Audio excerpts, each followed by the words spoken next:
So $1 billion per month are released onto the market via the time lock escrow. Ripple then distributes however much they need to onto the open market. And when I say distributes, I mean sell to fund their business. I don't make any bones about that. A lot of people, poo-poo on that. If your job was to build out the infrastructure for the network and get adoption, and it benefited you to have the token price go up, you would use the token to fund that business development. I'm not mad about it. They normally don't sell the full billion either.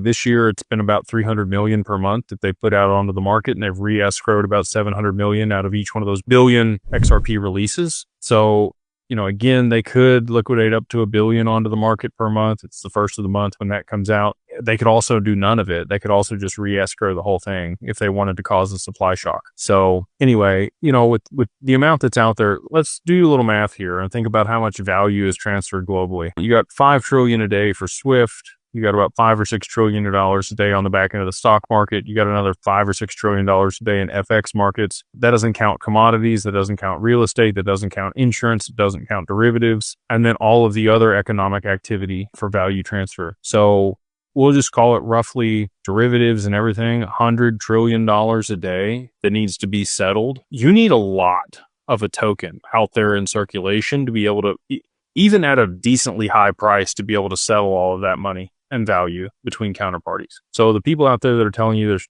too much in supply and it's never going to be a high price, they don't understand the actual value transfer globally on a daily basis and the volume that was going to be moving over that network and needs to be settled on the back end. So just, again, you can do the math on that, be like a 5-digit XRP, which just happens to be what it's built to be to settle all of that value. It's been stated by David Schwartz and Arthur Brito and many other people that helped develop and build the XRP ledger. XRP is meant to operate at $10,000 plus if it is going to be the global backbone for settlement, which again, I'm extremely confident that is where it ends up.